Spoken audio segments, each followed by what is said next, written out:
নমস্কার বন্ধুরা, তন্হির পাকশালাতে সবাইকে স্বাগত। সামনেই আসছে ভাতৃদ্বিতীয়া। আর ভাইফোঁটা বা ভাতৃদ্বিতীয়ার দিন আমরা আমাদের ভাইদের খাওয়ানোর জন্য তো নানান রকম খাবার দাবার বাড়িতে বানাই। তাই ভাবছি ভাতৃদ্বিতীয়া স্পেশাল একটি রেসিপি আপনাদের সঙ্গে শেয়ার করছি।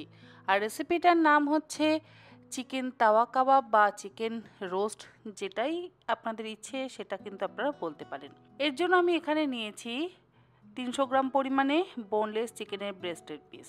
মাঝখান থেকে চিড়ে পাতলা করে কেটে নিয়েছি। আর বড় এই ধরনের হাতুড়ির সাহায্যে একটু বাড়ি দিয়ে জাস্ট থেতো করে নিলাম, যাতে এর মধ্যে মশলাটা খুব ভালো মতন ঢুকে যায়।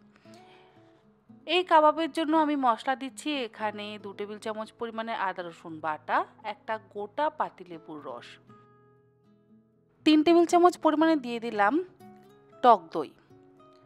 টক দই যে খুব বেশি দিতে হবে তা কিন্তু নয়, মোটামুটি আপনারা চাইলে 1/4 কাপ পরিমাণে টক দইও ব্যবহার করতে পারেন, তবে এর বেশি ব্যবহার করবেন না।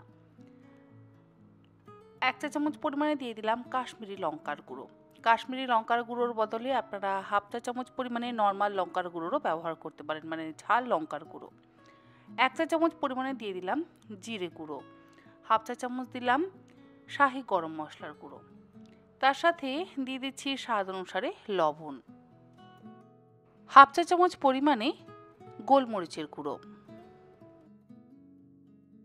2 টেবিল চামচ পরিমাণে দিয়ে দিলাম কর্নফ্লাওয়ার। কর্নফ্লাওয়ারটা ব্যবহার করছি বাইন্ডিংয়ের জন্য, যাতে এই যে মশলাটা আমরা চিকেনের পিসের গায়ে মাখাবো সেটা জলের মতন বাইরে না বেরিয়ে যায়, তাই অবশ্যই কর্নফ্লাওয়ারটা কিন্তু ব্যবহার করতে হবে। আর দিলাম 3 টেবিল চামচ পরিমাণে ফ্রেশ ক্রিম। আর দিচ্ছি 1 চা চামচ পরিমাণে কাসুরি মেথি, যেটাকে ড্রাই রোস্ট করে নিয়ে হাতের মধ্যে গুঁড়ো করে তারপর এর মধ্যে দিয়ে দিলাম। আর দিলাম 2 টেবিল চামচ পরিমাণে কাঁচা সর্ষের তেল। এবারে সমস্ত কিছু একসাথে ভালো করে মেখে নেব। আজকে আমি আর কিন্তু ম্যারিনেট করে রাখছি না, তবে আপনারা চাইলে ম্যারিনেট করেও ওভারনাইট রাখতে পারেন বা 6-7 ঘন্টাও রাখতে পারেন, আবার 1-2 ঘন্টাও রাখতে পারেন। তবে যেহেতু ওই রকম ভারী জিনিস দিয়ে মেরে একটু থেতো করে নিয়েছি, সেই জন্য কিন্তু খুব বেশিক্ষণ সময় ধরে ম্যারিনেট করে রাখবার একেবারেই প্রয়োজন পড়ে না। সমস্ত মশলা দিয়ে খুব ভালো করে মেখে নিলাম। এর মধ্যে আপনারা চাইলে কাজু বাদাম বাটারও ব্যবহার করতে পারেন, আবার ইচ্ছে না হলে নাও করতে পারেন। সমস্ত কিছু দিয়ে ভালো করে মাখিয়ে নেওয়া হয়ে গেছে। এবারে আমি এই কাবাবটা বানাবো তাওয়ার মধ্যে, সেই জন্যই কিন্তু এর নাম হচ্ছে তাওয়া কাবাব। তার মধ্যে দিয়েছি 2টো কলা পাতা। কলা পাতাটা অবশ্যই ব্যবহার করবেন। 2টো গোল করে কাটা কলা পাতা দিলাম। এবারে মশলা মাখিয়ে নেওয়া চিকেনের পিসগুলো কলা পাতার উপরে রেখে দিলাম। খুব ভালো করে তো মশলা মাখানো হয়ে গেছে, আর যেটুকু মশলা এক্সট্রা রয়েছে সেটাও কিন্তু ওপর থেকে দিয়ে দিলাম। এবারে একটা বাটি আমি মাঝখানে বসিয়ে একটা চারকোল ভালো করে গরম করে নিয়ে সেই বাটির মধ্যে দিয়ে দিলাম। এবারে এই চারকোলের ওপরে দিয়ে দেবো 2-3টে লবঙ্গ। লবঙ্গটা দেওয়ার পর এর মধ্যে দিয়ে দেবো 1 চা চামচ পরিমাণে সাদা তেল। তারপরে যখন চারকোলের থেকে বেশ সুন্দর ধোঁয়া বেরোবে, সেই সময় ঢাকা দিয়ে একটা স্মোকি ফ্লেভার আমরা তৈরি করে নেব। এতে কি হবে, কাবাবের মধ্যে খুব সুন্দর একটা গন্ধ বেরোবে। যদি চারকোল না থাকে না দিলেও চলবে, তবে চারকোল দিলে অবশ্যই গন্ধটা বেশি ভালো হয়। যাই হোক, 4-5 মিনিট আমি এইভাবে ঢাকা দিয়ে রেখে দিলাম। এরপরে বাটিটাকে তুলে নিয়ে ওপর থেকে আরও 2টো কলা পাতা চাপা দিয়ে তারপরে ঢাকা দিয়ে একদম লো ফ্লেমে ধীরে ধীরে আমরা এই তাওয়া কাবাবটাকে সেঁকে নেব। 5 মিনিট পর আমি ঢাকাটাকে খুলে নিচ্ছি। একটা সাইড সেঁকা হয়ে গেলে অন্য সাইড উল্টে দেব।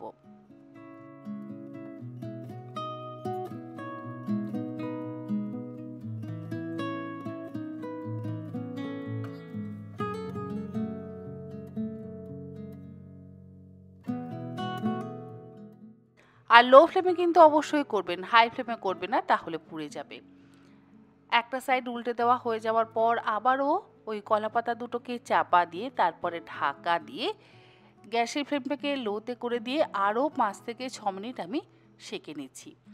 একটা সাইড 5 থেকে 7 মিনিট করে কিন্তু আমাদের সেঁকে নিতে হবে। প্রথমে 5 মিনিট দিলাম, তারপরে আবারও 5 মিনিট দেব, তারপরে আবারও 2 মিনিট 2 মিনিট করে আমরা উল্টে পাল্টে তাওয়া কাবাবগুলোকে সেঁকে নেব। মোটামুটি একটা সাইড 7 মিনিট করে আমরা কাবাবগুলোকে সেঁকে নিচ্ছি। মোট 14 থেকে 15 মিনিটের মধ্যে আমাদের চিকেন তাওয়া কাবাব কিন্তু একদম রেডি হয়ে যাবে। আর অবশ্যই চেষ্টা করবেন কলা পাতা ব্যবহার করতে। কলা পাতার একটা আলাদা ফ্লেভার আছে, আর কলা পাতা দিলে মশলাটা কিন্তু তাওয়া বা ফ্রাই প্যানে যেটাতেই আপনারা করেন না কেন তার মধ্যে লেগে থাকার একেবারেই সম্ভাবনা নেই। খুব সুন্দর একটা ফ্লেভারফুল চিকেন তাওয়া কাবাব কিন্তু আমাদের তৈরি হয়ে গেল। আপনারা অবশ্যই যে কোনো দিন বাড়িতে ট্রাই করুন। আর ভাইফোঁটার দিন স্পেশালি আমার অনুরোধ রইল, ভাইদেরকে এই চিকেন তাওয়া কাবাব বা চিকেন তাওয়া রোস্ট বানিয়ে অবশ্যই খাওয়ান। দেখবেন আপনাদের নিজেদেরও ভালো লাগবে এবং বাড়ির সকলেই ভীষণ আনন্দ পাবে, আর স্পেশালি ভাইরা কিন্তু ভীষণ খুশি হবে। আজ তাহলে এই পর্যন্ত। খুব তাড়াতাড়ি আবারও নতুন কোনো এই ধরনের রেসিপি নিয়ে হাজির হয়ে যাব আপনাদের সামনে। আর আমার এই স্পেশাল আমার এই নিজস্ব চিকেন তাওয়া কাবাবের রেসিপি আপনাদের কেমন লাগলো অবশ্যই জানাতে কিন্তু একেবারে ভুলবেন না। আর দেখুন চিকেন তাওয়া কাবাবটা কেমন সুন্দর সফট হয়েছে, ভীষণ সফট এবং জুসি তাওয়া কাবাব কিন্তু তৈরি হয়ে গেছে।